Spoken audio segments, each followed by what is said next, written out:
Grabación. ¿Alguien se anima a fijarse bien?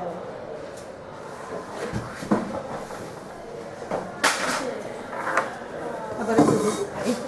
Bueno, listo. Además que no los veo a ustedes.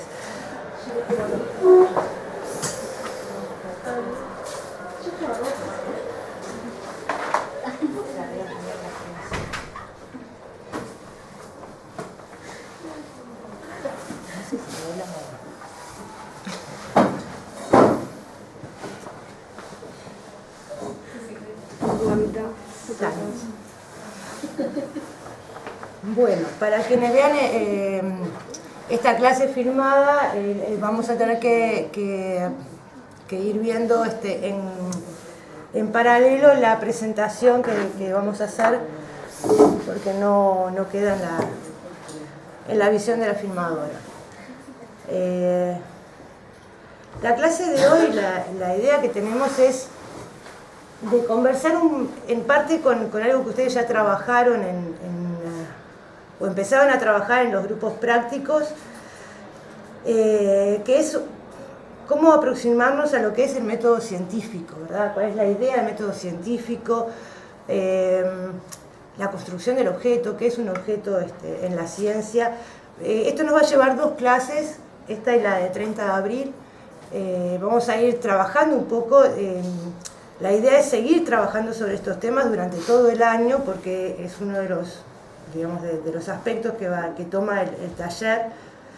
Así que lo que vamos a ver antes que nada es la idea del conocimiento como relación y como proceso, ¿sí? No sé si ustedes se hacen una idea. No, acá no es. Sí, es acá. Es acá. ¿Es de taller? Sí. Es acá. Perdón. Bueno, la idea del conocimiento como relación. A ver, ¿qué les parece a ustedes que es conocer? ¿Qué idea tienen de lo que es conocer?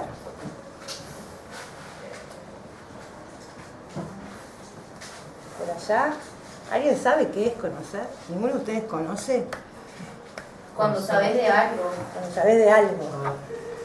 O sea que es una relación entre quién o quiénes. Entre el que conoce y el objeto, que es lo que tratamos de aprender, ¿verdad? De conocer. Y es también un proceso, ¿qué les parece?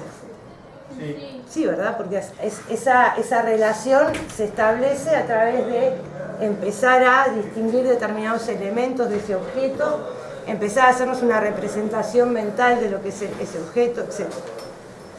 Entonces, el conocimiento es una relación y es un proceso. Buenas tardes.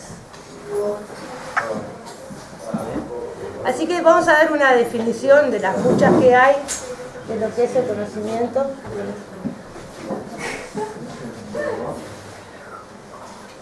Cuando veamos esta filmación va a ser muy complicado.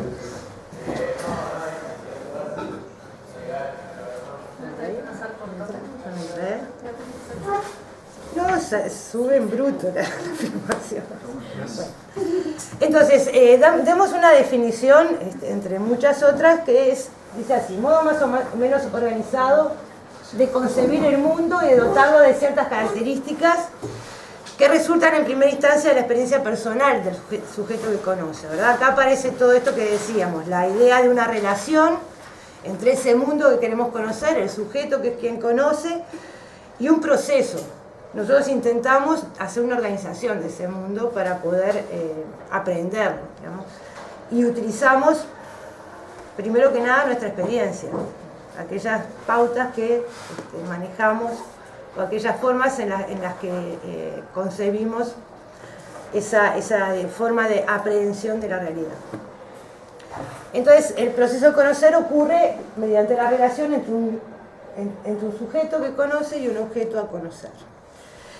Y hay una representación conceptual de los objetos, ¿verdad? Ese mundo a nosotros se nos presenta delimitado de determinadas maneras.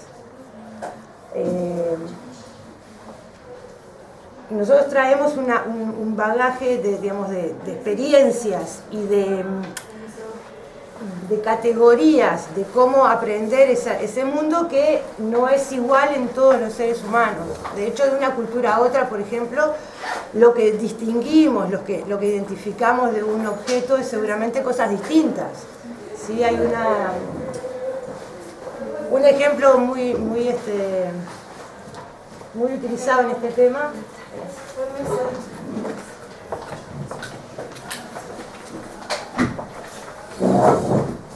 Pero por ahí que estoy en Sí, yo sé que estaba y dudamos que teníamos que hacer por ejemplo, que me plantean que entre los esquimales la cantidad de nombres que hay para el color blanco, ¿sí? O sea, ellos distinguen una cantidad de colores blancos diferentes, que nosotros somos incapaces de distinguir. Eso es porque culturalmente y en el ambiente en el que están, en el que ellos crecen y se desarrollan, digamos, el color blanco es un color que está en muchísimos de los objetos que ellos aprenden. Entonces su capacidad de distinción de distintas categorías, ¿verdad? O distinciones del color blanco es mucho mayor que la que de pronto podemos tener nosotros, que nos movemos en un contexto muy diferente. ¿Sí?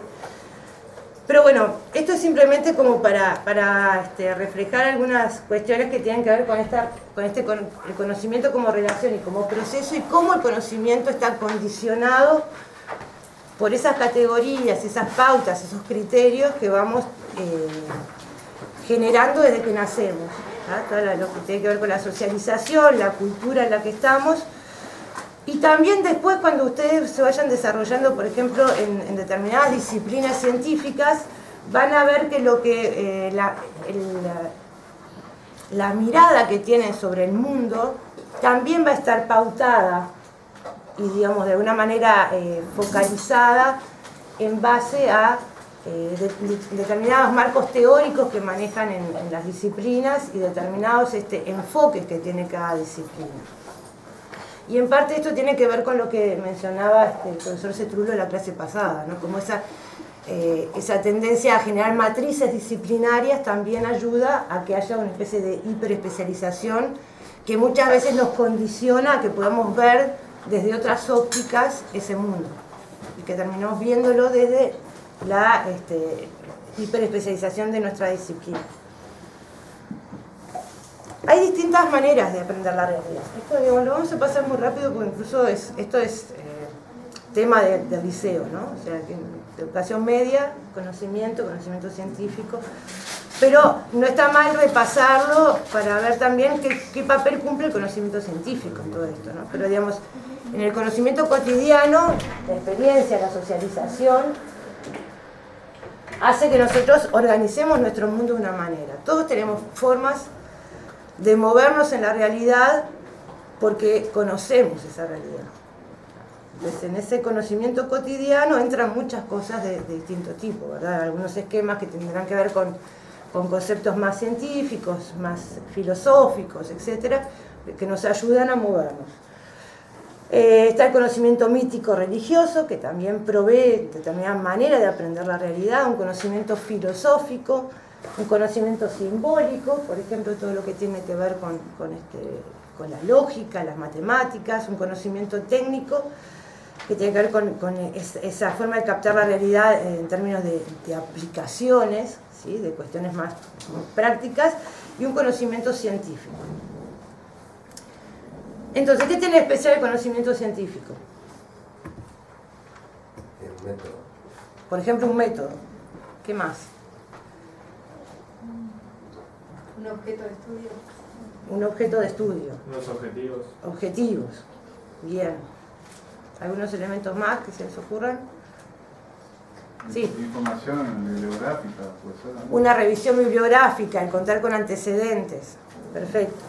Vamos a ver qué es lo que se plantea el conocimiento científico como objetivo. Es una búsqueda intencionada para aprender la realidad. Esto tiene que ver con lo que decían recién. Hay objetivos. El objetivo del conocimiento científico parte de trabajar con objetivos, ¿verdad? Hay una No sé si ya lo dijeron, pero ¿por qué aprender está escrito así? porque es aprehensión. Claro. No es de aprender de aprendizaje, sino de lograr tomar. En la anterior justamente es, Ah, no importa. acá abajo dice aprender, captar algo por medio del intelecto o de los sentidos. ¿Sí? Es distinto a aprender en términos de, digamos, de aprendizaje. Bien, entonces decíamos, hay una búsqueda intencionada por aprender esa realidad, por captarla, problematizada, o sea, formulamos preguntas, que también ustedes lo mencionaban, hacemos preguntas sobre esa realidad, nos planteamos, bueno, por qué determinada cuestión es así, podemos formular hipótesis, ¿sí? Definimos objetos que queremos estudiar, esto es un tema importante en la ciencia, y es que nosotros tenemos que definir explícitamente qué es lo que queremos estudiar y cómo lo conceptualizamos, cómo lo delimitamos, ¿sí? Establecemos modelos, estrategias para elaborar el conocimiento, la idea de método, cómo hacemos para respondernos esas preguntas. Y usamos esos procedimientos, digamos, una vez que nos planteamos cómo responder esas preguntas, usamos determinadas técnicas, determinadas herramientas que nos permiten decir, por lo menos delante de nuestra comunidad científica, que esos procedimientos que utilizamos son válidos, ¿verdad? Y eso sucede porque explicitamos los procedimientos. Todos estos elementos son características del conocimiento científico, más allá de que podamos acercarnos desde distintas perspectivas o de distintos paradigmas. Así que nosotros vamos a ver el objeto de estudio, problema, investigación, proceso de investigación, métodos, y ahí no se ve otra, métodos y técnicas. Esto lo vamos a trabajar la clase que viene, ¿verdad? Hoy vamos a quedarnos con la idea de cuáles son las características que tiene la producción de conocimiento científico. De vuelta, ¿qué les parece? ¿Qué características tiene? Cuando yo digo, este conocimiento se elaboró científicamente. Publicado y aceptado por la comunidad científica. Por ejemplo, es explicitado y es aceptado por una comunidad reconocida, sí. Fue comprobado. Hay un conocimiento, una comprobación empírica, digamos. Se apela a la realidad, digamos, por lo menos para contrastarlo. Exacto. Sí, ¿qué más? ¿Qué otra idea Un tienes? grupo Sí. investigador, por ejemplo, un grupo investigador que está focalizado en varios actores. Aparece un equipo de investigación, por ejemplo. Sí, un poco la idea, no ya de la comunidad científica, sino de que muchas veces es un trabajo colectivo. Que no es una verdad definitiva también. No es una verdad definitiva. Bien. Es provisoria. Es provisoria. ¿Más? ¿No? Bueno, varias de estas cosas.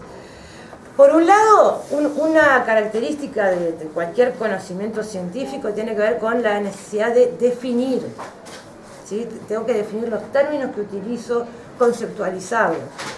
Si yo, por ejemplo, quiero hablar de una cianobacteria, ¿sí? Tengo que definir a qué le llamo cianobacteria. ¿Sí? Me metí con la cuestión de los biólogos, que no es mi tema, pero digamos. Si yo quiero decir que voy a trabajar en un ecosistema, tengo que definir a qué le llamo ecosistema.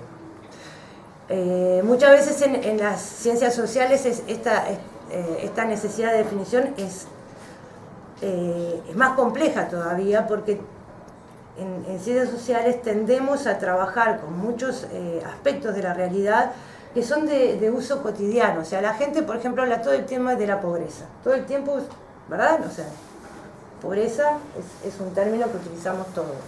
Bueno, si yo lo voy a estudiar desde el punto de vista de la ciencia... No hay una sola cosa para estudiar la pobreza. Exacto, tengo que definir a qué le llamo pobreza. Y estoy segura que si nos sentamos acá, nos ponemos todos acá a hablar, a decir una definición de pobreza, no vamos a tener la misma definición. ¿Sí? Algunos hablarán más en términos de carencia de dinero o de recursos monetarios, otros hablarán más en términos de no acceso a determinados servicios, otros hablarán de aspectos más culturales, etc. Entonces, cuando yo voy a estudiar la pobreza en una investigación, por ejemplo, tengo que definir exactamente a qué le voy a llamar yo pobreza. ¿Tá? Y eso muchas veces lo que necesitamos es ciertos marcos teóricos, ¿verdad? Un enfoque teórico que me ayude a decir, bueno, dentro de este enfoque, de esta manera de explicar el mundo, digamos, el concepto de pobreza se define de tal y cual manera. Segundo punto es la búsqueda de objetividad. Y acá hay una discusión que se da a nivel de la epistemología o de la filosofía de la ciencia, que tiene que ver a qué le llamamos objetividad. Por lo cual nosotros en principio vamos a dejar una definición muy básica que es discutible, que algunas disciplinas discuten que esa sea una definición de objetividad, pero simplemente para dejar una idea básica. Por lo menos lo que necesitamos es explicitar los procedimientos que utilizamos para construir un conocimiento. Si ustedes hacen una investigación y llegan a determinadas conclusiones, lo que tienen que hacer es decir, bueno, yo para construir este conocimiento tomé determinadas decisiones, mi definición de pobreza fue tal, utilicé tales herramientas para relevar los datos, etcétera, etcétera, y esta es la conclusión a la que llegué. Eso que es lo que permite, como decía el compañero acá, que mañana otro investigador pueda tomar ese informe y criticarlo, o intentar refutar el conocimiento generado, o replicar esa misma investigación en otro contexto, etc. Entonces, el hecho de explicitar todos los términos en que se hace la investigación y cómo se construye el conocimiento, permite hacerlo, digamos, o lograr exponerlo a un reconocimiento colectivo. Y en ese sentido se puede pensar en la objetividad. Por otro lado, el conocimiento científico apela a una racionalidad. Acá de vuelta hay muchas discusiones porque hay muchas formas de racionalidad, ¿verdad? Pero digamos, en el conocimiento científico lo que se entiende es que tiene que haber una reflexión, una cierta racionalidad en cuanto a qué procedimientos se van a utilizar, a qué métodos se van a utilizar, a los argumentos que se exponen cuando uno genera esa propuesta de investigación, esas preguntas, esas hipótesis, y a eso se refiere la idea de racionalidad. Sistematicidad. Este es otro elemento vinculado con el conocimiento científico y es la idea de que en la ciencia hay una cuestión que es muy importante, que es el poder organizar las distintas, el conocimiento que se genera en distintas investigaciones. ¿Sí? O sea, uno no parte cuando va a hacer una investigación, no parte de cero. Por allá atrás decían el tema de la revisión bibliográfica, conocer los antecedentes, otras investigaciones, las propuestas teóricas. Entonces, todo esa acumulación de actividad y de producción de conocimiento es necesario organizarlo, ¿sí? Otro aspecto del conocimiento científico es la idea de trascender los casos individuales. Cuando nosotros conocemos, digamos, aprendemos la realidad todos los días para movernos en nuestro contexto, por ejemplo, yo soy madre, a mí lo que me sirve es entender cómo se comporta mi hijo. Y tal vez con eso me alcanza, porque lo que necesito es lidiar con mi hijo, ¿sí? En cambio, si yo voy a hacer un estudio desde la pedagogía, a mí no me interesa un caso particular. Mi idea es poder comprender el comportamiento de los niños entre tal y tal edad, ¿sí? Entonces, el conocimiento científico requiere esa idea de generalidad, que es lo que nos permite construir teorías, ¿verdad? Las teorías son modelos que intentan explicar la realidad, darle un orden, o permitirnos, digamos, tener alguna propuesta de explicación, por ejemplo, de cómo se comportan determinados objetos de la realidad o determinados sujetos, que tienen que trascender los casos individuales. Otra cuestión que también se mencionó acá es la falibilidad. La idea de que siempre que construimos conocimiento, desde el punto de vista científico, somos conscientes del riesgo del error. Y por tanto, las verdades que obtenemos son provisorias, ¿verdad? O las conclusiones que obtenemos en la investigación son conclusiones provisorias. Acá también hay toda una cuestión vinculada a la historia, digamos, de la ciencia y a cómo ha ido cambiando los paradigmas en este sentido, hasta asumir actualmente, por gran parte de la comunidad científica, la idea de que el conocimiento que obtenemos científicamente es un conocimiento que no podemos decir que sea una verdad absoluta. ¿Sí? Por tanto, el conocimiento que se genera tiene que ser pasible de ser criticado. ¿Sí? O tenemos que aceptar la idea de que venga otra investigación, por ejemplo, y refute algo que nosotros habíamos propuesto y que habíamos concluido en nuestra investigación. Es decir, el conocimiento científico tiene que ser no dogmático, ¿sí? A diferencia, por ejemplo, de un conocimiento religioso. En un conocimiento religioso yo no tengo por qué estar, o sea, no es parte de las características del conocimiento religioso el aceptar necesariamente la refutación. ¿Sí? En cambio, el conocimiento científico sí. Y además es dinámico, ¿tá? Acepta los cambios. De hecho, el otro día hablaban con el profesor Cetrulo, y ustedes conocen de secundaria seguramente, por ejemplo, el trabajo de Kuhn sobre la estructura de las revoluciones científicas. ¿Sí? ¿Sí? Por allá.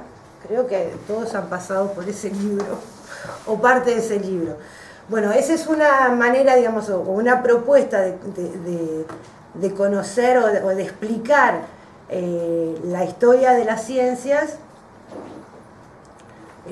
a través de una visión donde claramente se ve la dinámica, ¿no? O sea, cómo determinados paradigmas o determinados esquemas cognitivos que pueden haber sido hegemónicos o predominantes en determinado momento van modificándose.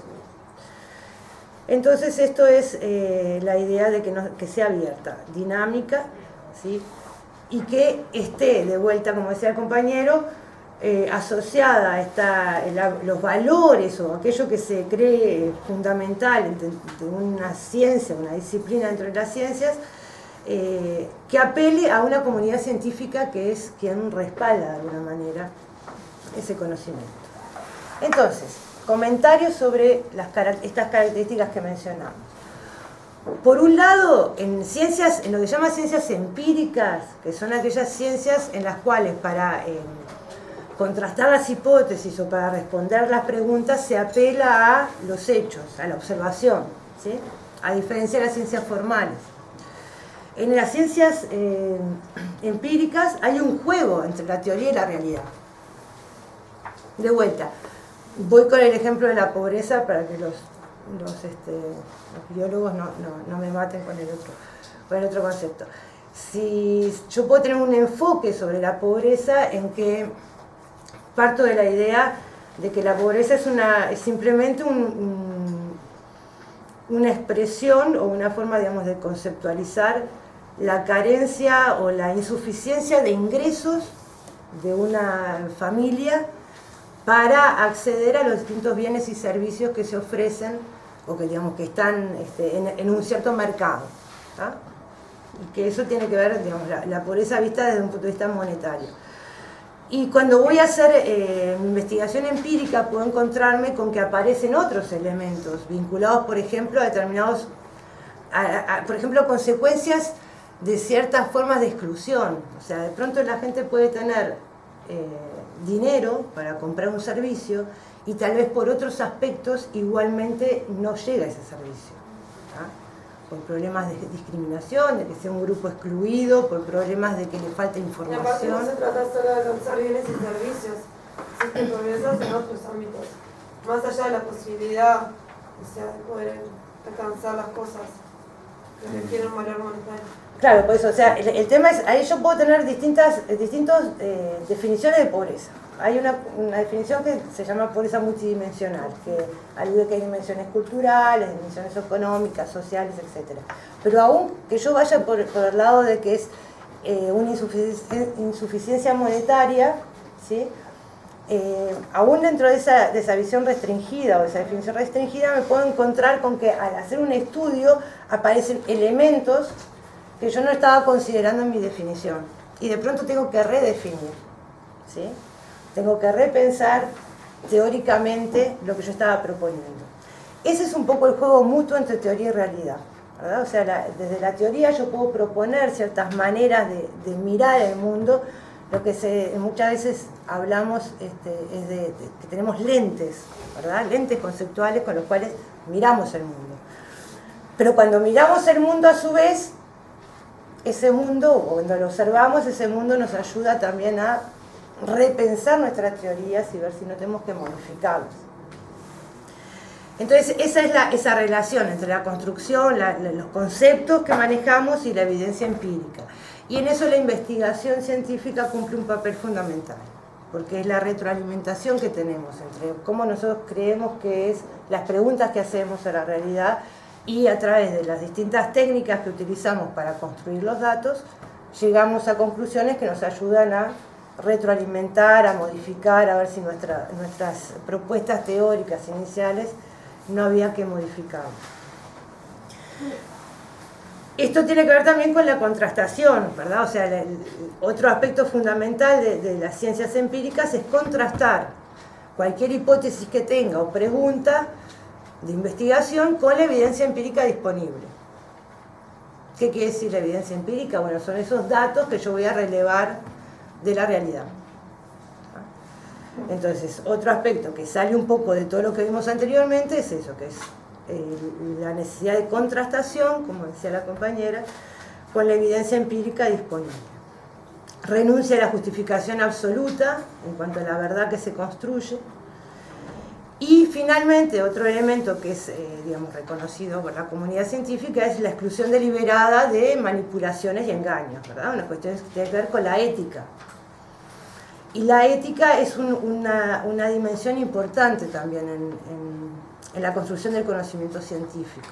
No sé quiénes de ustedes están haciendo el curso de ética, por ahí.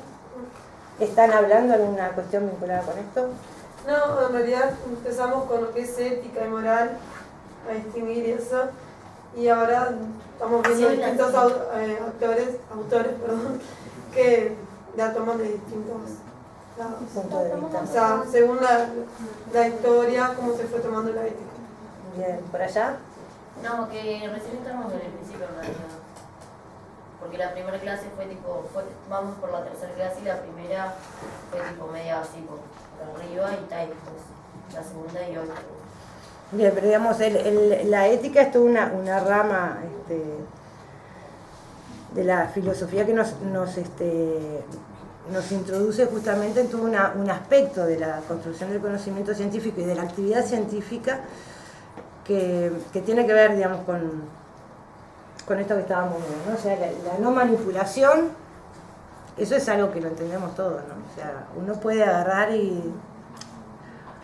A ver, para ir a cuestiones muy concretas, puedo hacer y siempre dentro del área de las ciencias sociales, puedo hacer un estudio de opinión pública sobre preferencias electorales para las próximas elecciones de la intendencia y tomar determinadas decisiones metodológicas que hagan que después los resultados sean de determinada forma.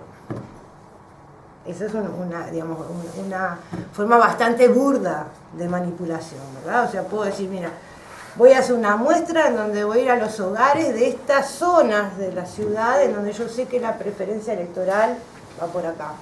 No le pregunto a los que están por este lado, que sé que de pronto tienden a preferir a otra. Eso es una cosa lo más burdo que pueda haber, ¿no? Sí, agarrar una franja determinada de edades. O determinadas edades.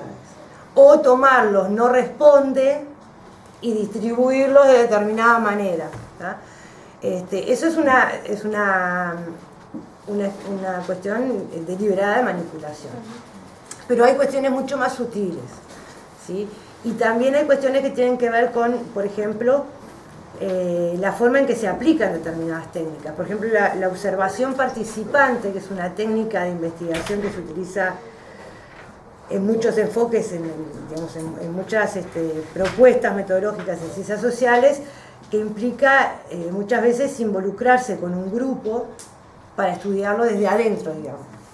Entonces también ahí hay cuestiones de ética, ¿no? En qué medida yo manifiesto que estoy investigando ese grupo, sabiendo que si hago eso, lo más probable es que la gente no se comporte como se comportaría si piensan que soy alguien más, no uno más del grupo.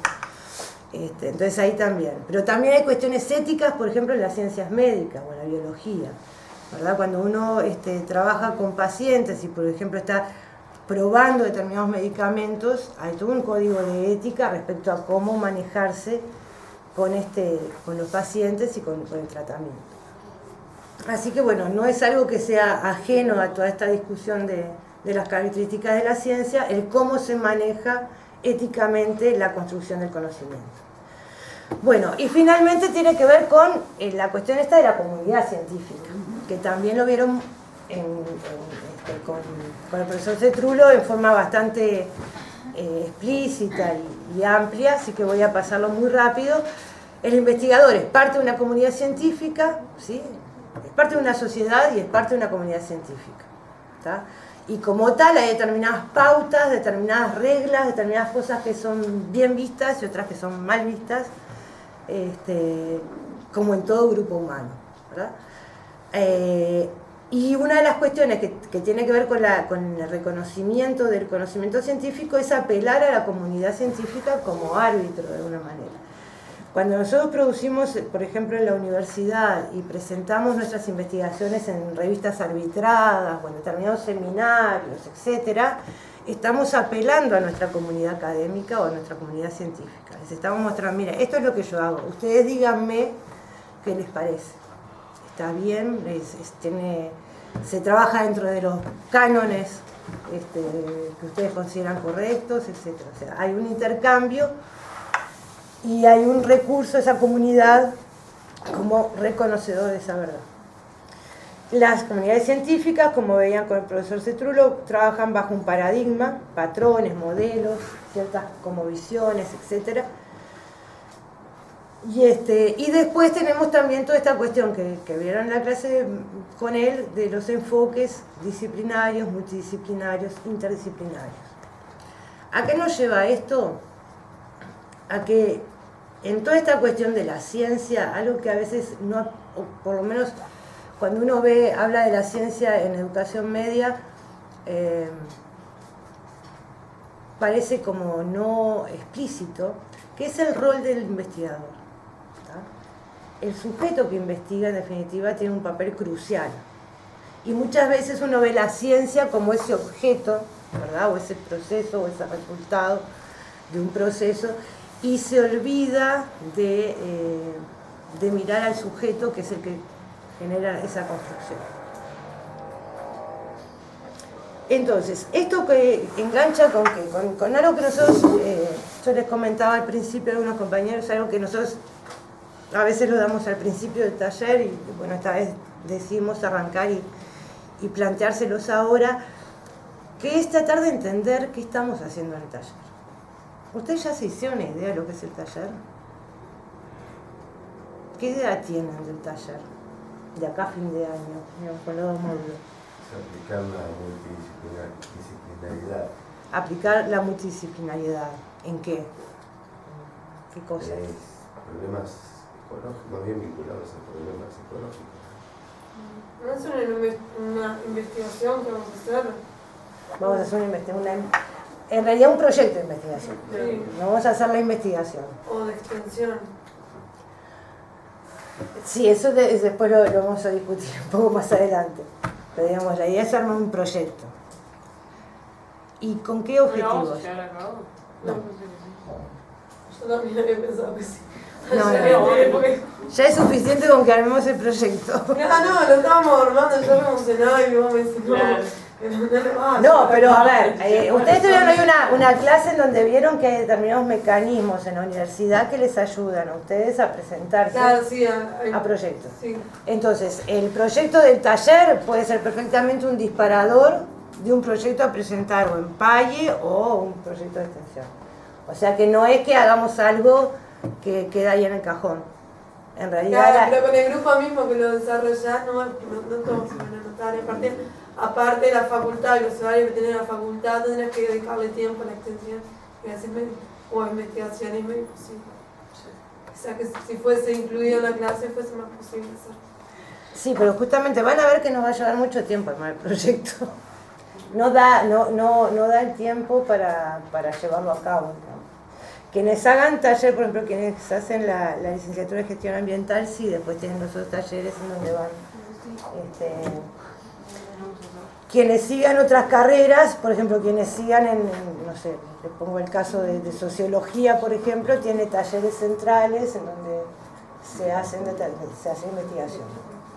Y así en otras carreras creo que también, o sea, ustedes van a tener oportunidad seguramente de llevar adelante alguna investigación antes de que se reciban, en la carrera que sea. Nosotros tenemos, digamos, unos objetivos bastante más humildes, que es ayudarles a ustedes a pensar una primer propuesta, digamos, ¿tá? Y porque sobre todo, y así que vamos ahora a lo que yo les quería plantear, cuáles son algunos de los objetivos del taller, es justamente poder pensar más allá de hacia dónde se dirijan ustedes después en términos de disciplinas o de carreras, a pensar en esta cuestión del sujeto, el objeto de conocimiento y cómo se construye el rol de un investigador, ¿verdad? Después cada uno irá por distintos lugares en la vida. Y no todos tienen por qué hacer investigación académica, digamos. Cuando uno trabaja profesionalmente, también muchas veces tiene que hacer investigación para presentar un informe o lo que sea. Entonces, pensar en esta idea que va más allá de la investigación académica. Entonces nosotros hace un par de años encontramos de un curso de metodología de la Universidad Nacional de La Plata, donde hay una propuesta de cómo mostrar qué era lo que se quería hacer con ese curso que tiene mucho que ver con nuestro taller. Entonces, lo primero que se plantea es tratar de reflexionar entre todos cómo pasamos del sujeto de las respuestas al sujeto de las preguntas. O suspensión de certezas, creencias y saberes. ¿Qué es eso? ¿Qué les parece? ¿De qué hablamos? De dejar atrás las prenociones. Por ejemplo. ¿De qué? No escuché. Más fuerte y explica qué es eso. Explica qué es eso para los compañeros. Como Buenos juicios. las cosas las ideas que uno ya tiene como formadas sobre un determinado tema, como eliminarlo como para poder verlo de una manera La vigilancia epistemológica. Ya estás metiendo con conceptos más precisos, pero sí tiene que ver con eso también. Con esa vigilancia que hay que hacer durante toda una investigación, por ejemplo. Pero tiene que ver con esto. Nosotros traemos, en parte por prenociones, en parte por conocimientos acumulados que tenemos de nuestra forma de aprehensión de la realidad, sea por esa necesidad que tenemos de captar la realidad y organizarla para movernos todos los días, sea porque hemos estudiado en algunas carreras, una cantidad de elementos que nos llevan muchas veces a que frente a un tema tengamos la respuesta, ¿verdad? O sea, estoy segura que ustedes empezaron a trabajar, los distintos temas que les gustaría trabajar en el taller, y en ese primer trabajo las preguntas eran casi afirmaciones, no me digan que no. Las preguntas que hacían al final del trabajo, ¿verdad? Esas preguntas que se decían. Entonces muchas veces nos pasa eso, tenemos respuestas, decimos esto es así, esto es así. Y en realidad lo primero que tenemos que hacer para constituirnos como investigadores es dejar de lado las respuestas y hacernos las preguntas. En una forma abierta, no en una pregunta retórica, ¿sí? No en una pregunta que digo, yo ya sé cuál es la respuesta que voy a dar. O sea, es decir, no sé, una pregunta que sea, es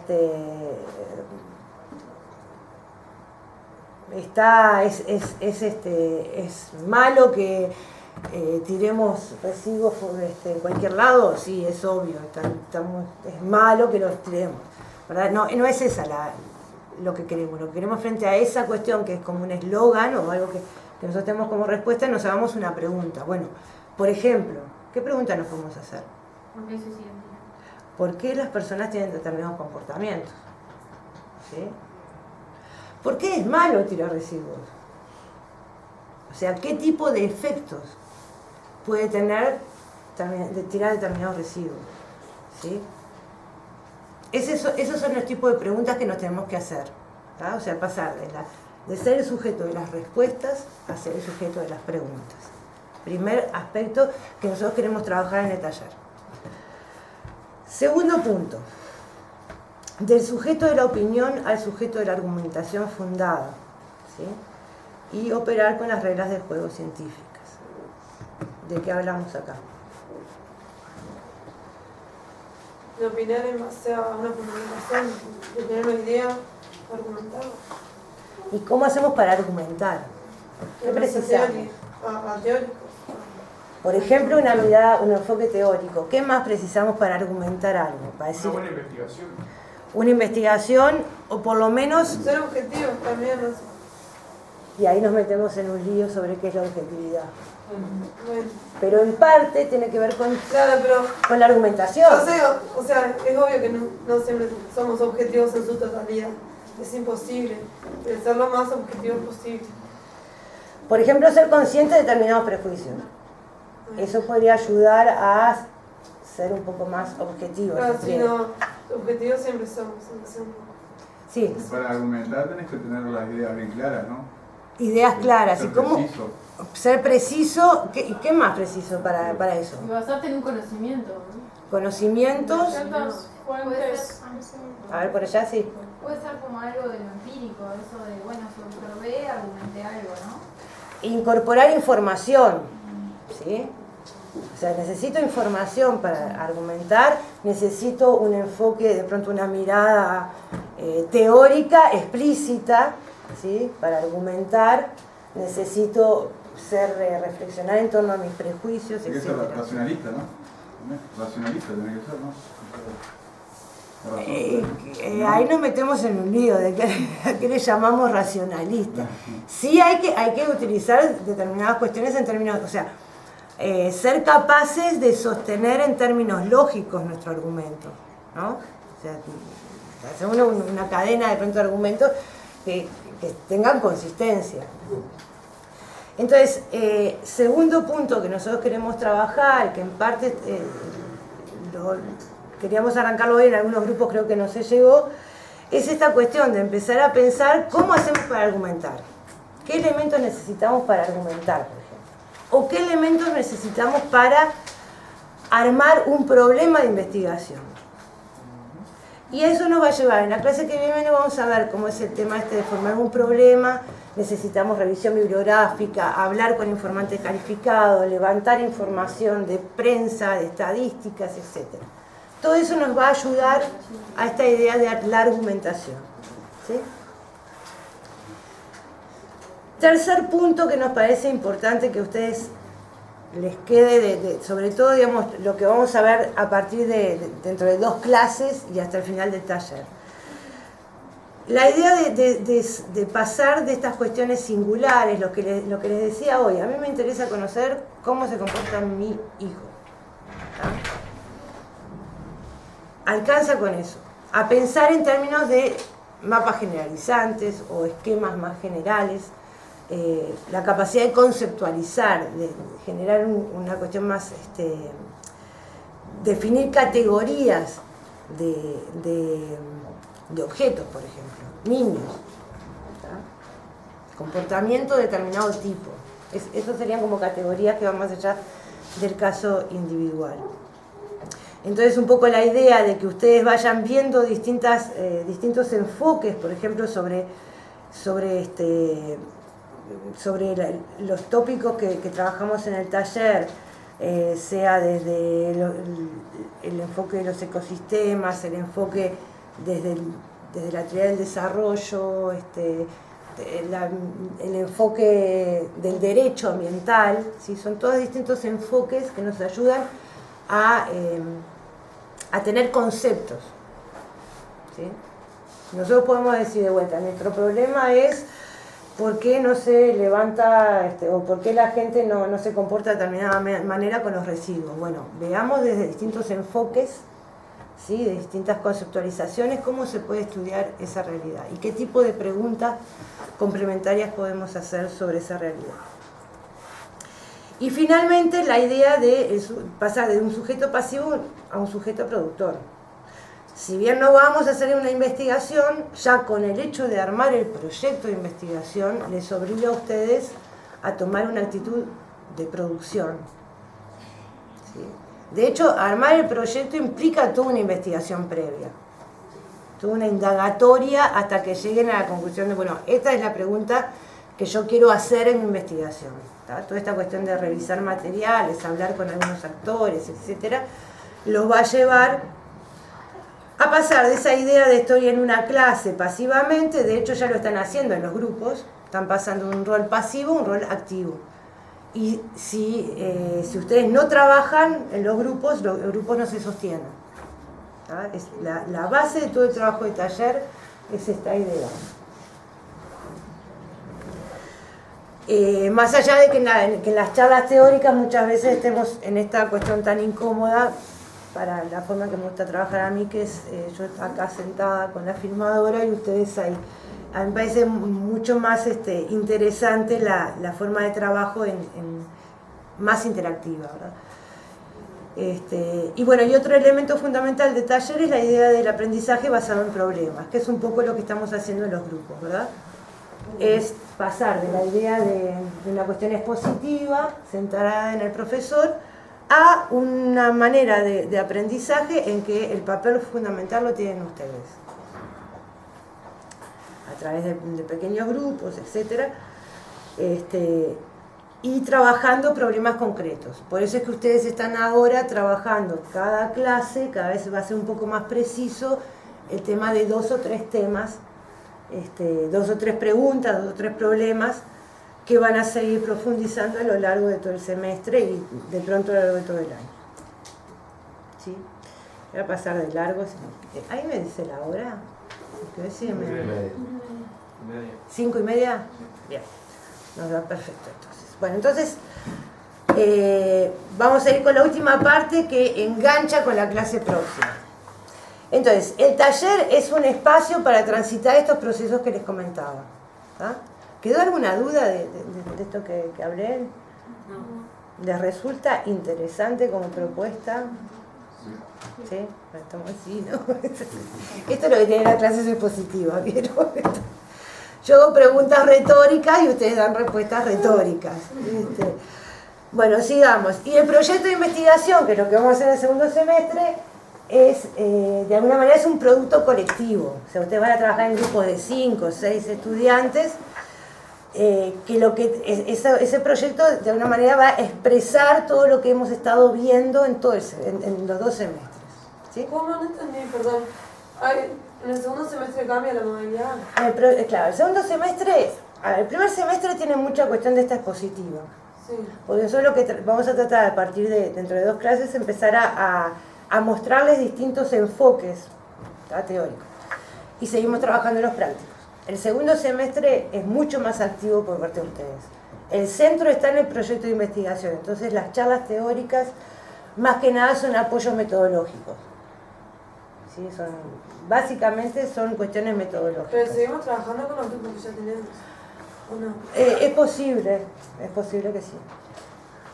Eso lo vamos a evaluar, de pronto lo podemos evaluar incluso con ustedes cuando al terminar el semestre. Para poder, de pronto puede ser, el año pasado por ejemplo cambiamos los grupos, pero todos los años tampoco está mal cambiar. Tiene sus ventajas y sus desventajas. La ventaja es que ya vienen trabajando temas, ya se conocen, etc. Desventaja puede ser para alguien que no se sienta muy cómodo en el grupo y que a veces el barajar las cartas y darlas de nuevo ayuda a que se acomode mejor. Y por otro lado también el cambiar los grupos permite que ustedes generen nuevas dinámicas y nuevas interacciones. Pero bueno, eso lo podemos evaluar en forma colectiva hacia el final del semestre. Bueno, entonces ahora 2 o 3 comentarios sobre lo que vamos a ver la clase que viene y con eso ya terminamos. Nos vamos metiendo de lleno en todo lo que es la investigación científica y el proceso de investigación. Entonces, como dice ahí, el proceso muchas veces parece algo ordenado, ¿verdad? O sea, uno dice, bueno, uno va a hacer investigación científica, todo está ordenadito, hay pasos, hay que seguir ciertas recetas para llegar desde la pregunta hasta el final, etc. Nada más lejos de la realidad. Acá vamos a ver ya que nomás el tratar de armar nuestro problema de investigación nos va a llevar a un momento en que nos vamos a querer agarrar de los pelos unos con otros en el grupo. ¿Tá? Por experiencia lo digo. O sea, es un proceso con mucho dinamismo, con mucho estrés también, porque ahí se empiezan a cortar los plazos y hay que presentar el problema, etcétera, etcétera, y uno tiene que llegar a un resultado. Y a su vez ayuda a que se genere un trabajo de equipo. Pero tenés sus momentos de crisis.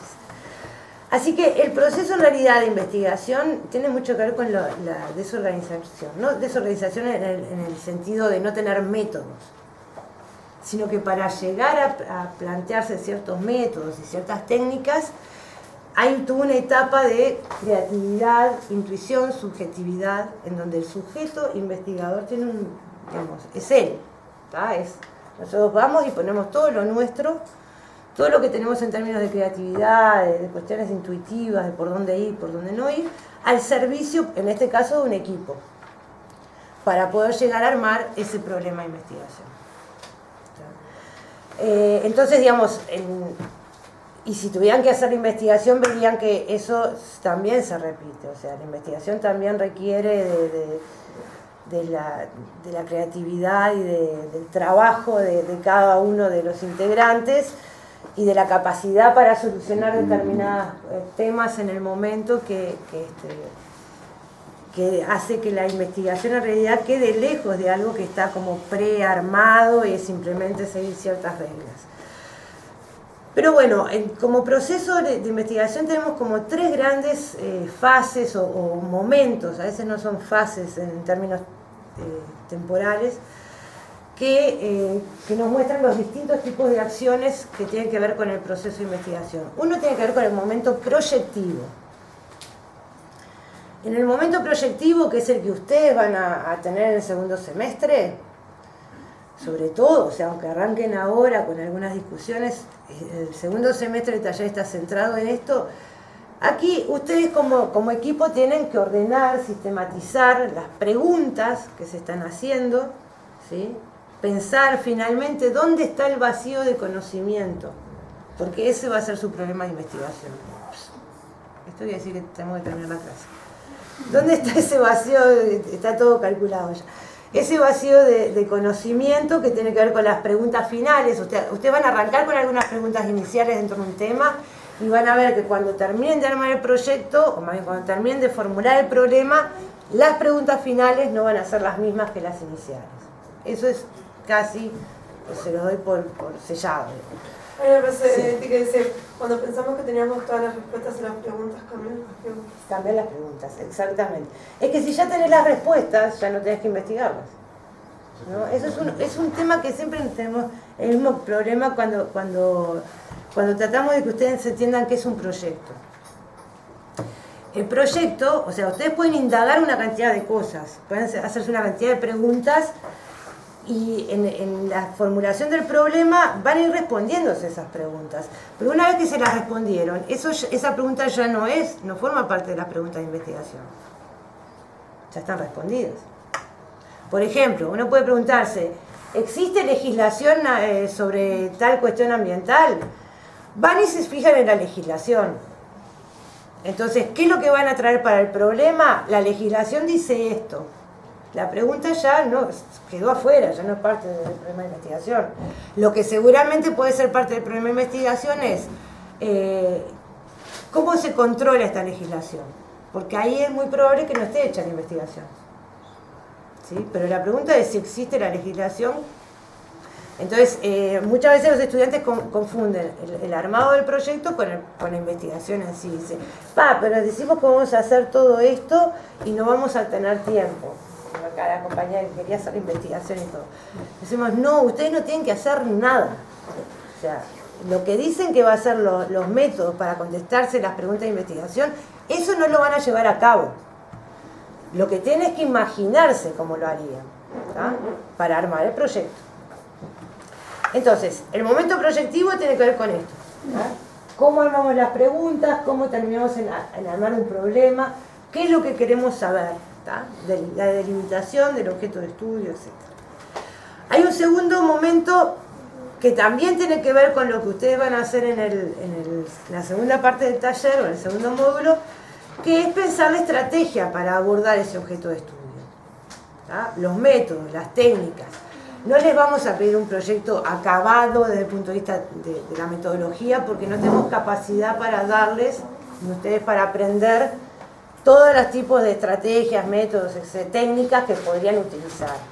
Pero la idea es que avancen un poquito al presentar el proyecto en eso, ¿sí? ¿Eso en este taller? En el segundo semestre, sí. El segundo. Pero la idea es sí que ustedes puedan esbozar en ese proyecto cómo llevarían a cabo, cómo harían para responderse las preguntas de investigación, ¿sí? Y finalmente viene la puesta, la puesta en actividad de ese proyecto, lo que es el proceso en sí de la investigación, ¿sí? La construcción de los datos, etc. Y el momento de la síntesis, que es cuando a partir de todo ese proceso logramos hacer un análisis de todos esos datos que relevamos, ese trabajo de campo que de pronto hicimos, o de pronto trabajamos con fuentes secundarias, que son, no salimos a relevar los datos, sino que tomamos datos construidos por otros investigadores, pero que los armamos de acuerdo a nuestras preguntas, los analizamos, reflexionamos sobre eso y sacamos ciertas conclusiones. Entonces ese es el momento de síntesis en el proceso de investigación. Nosotros, esto es lo que no vamos a llegar a hacer. Seguramente, ya les digo, en otros talleres, en algunas carreras van a tener esa oportunidad de terminar el proyecto de investigación, o sea, llevar a cabo un proyecto de investigación. No sé si queda alguna duda de todo esto. Sí. ¿Qué vamos a hacer en este taller? En el módulo A, bueno, en el módulo A lo que ustedes están trabajando. A ver, lo que nosotros hemos hecho habitualmente en este módulo es presentarles, por ejemplo, van a tener una charla sobre, supóngase, servicios ecosistémicos, una mirada desde la ecología sobre la problemática ambiental, una mirada desde la legislación laboral, ambiental, perdón, una mirada desde el desarrollo, ¿tá?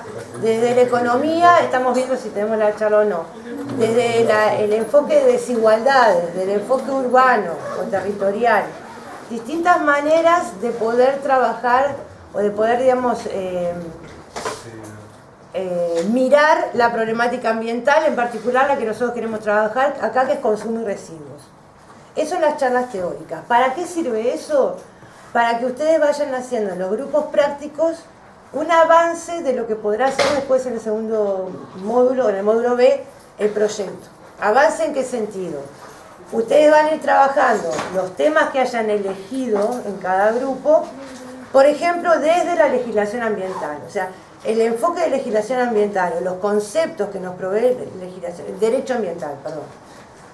¿Cómo podemos ver nuestro tema desde esa óptica? ¿Cómo podemos verlo desde el tema de las desigualdades? Desde el tema de servicios ecosistémicos, desde el tema de el desarrollo, ¿tá? Como los modelos de desarrollo, etc. Entonces, de alguna manera ustedes van a poder como armarse ir construyéndose un objeto de estudio multidisciplinario, por lo menos. ¿Se entiende? Eso en el segundo módulo, eso acá es casi una práctica para ustedes. Y en el segundo módulo el tema va a ser residuos. Y en el segundo módulo vamos a seguir trabajando sobre residuos y consumos, y nosotros esperamos que ustedes, de los temas que trabajaron acá, en el primer módulo, puedan elegir algunos y transformarlos en un proyecto de investigación. ¿Por qué queremos que agarren algunos de los que ya trabajaron? Porque van a haber hecho toda una reflexión desde distintos marcos conceptuales sobre ese tema. ¿Se entiende? Lo que nos pasaba hasta el año pasado es que ustedes llegaban al segundo, los estudiantes llegaban al segundo módulo y era como arrancar de cero. Y muchas veces no lograban ni siquiera conectar con todo lo que habíamos visto en el primero. Entonces este año nosotros queremos que ustedes vayan trabajando determinados temas, o preguntas específicas, lo que sea, ahora. Si cambian de tema, por lo menos van a haber hecho la práctica en el primer módulo de decir, bueno, frente a ver, algunos de los temas, alguien que haya, alguno de los grupos que tenga un tema, de los que están trabajando. El nuestro está reatrasado, así que ni arrancamos. Nosotros elegimos, ¿cómo es? Transgénicos y agrotóxicos. Químicos y agroquímicos. Y agroquímicos, está. Entonces, ¿qué preguntas se hacen en torno a eso, por ejemplo? No sé, ¿por qué se les ocurrió ese tema? Porque nos parece que contamina y para, no sé, para investigar algo. Por ejemplo, el tema de contaminación a partir de agrotóxicos. ¿No? Una cosa así. Contaminación de los suelos. Contaminación de los suelos. Pero pasa que hay dos enfoques, hay una parte más bien hacia cómo afecta a la gente que está cerca de la vegetación y una parte también de suelos y de agua y Bien. la parte Entonces, cuando tengan la charla sobre servicios ecosistémicos, van a poder mirar esas preguntas y ese tema aportándole ese enfoque. Entender qué es un servicio ecosistémico. Entonces, bueno, en la cuestión está de los agrotóxicos, en el suelo o en el agua, ¿cómo lo puedo ver desde esa óptica? Cuando veamos el tema del derecho ambiental, también se van a poder hacer preguntas. Bueno, ¿hay una legislación ambiental vinculada a los agrotóxicos, por ejemplo? Pero en el segundo semestre se empieza de vuelta con el otro tema. En el segundo semestre, si ustedes, en los grupos que estén, quieren trabajar uno de los temas que, por ejemplo, el de agrotóxicos, que ya lo van a tener como súper trabajado, digamos, desde distintos enfoques, mejor, porque ya van a ver avanzado. ¿Cómo? ¿Por qué no se empieza desde uno ya? Armar el proyecto desde uno. Porque, ¿por qué lo que empezamos en el segundo semestre empezamos? Es que de hecho están empezando a armar el proyecto. Lo que pasa que acá el énfasis en este semestre es que ustedes vean toda la parte de conceptualización. ¿Sí? De modo que cuando lleguen al segundo semestre ya es mucho más fácil armar el problema. O sea, igual les va a llevar trabajo, pero es mucho más sencillo pensar en el problema. Van a ver que a partir de la clase del otro práctico ya vamos a empezar a ver el tema de búsqueda bibliográfica, de antecedentes, etcétera, sobre los temas en general. Bueno, quedamos así entonces para la... Mañana les alcanzamos la consigna para... Les subimos a llevar la consigna.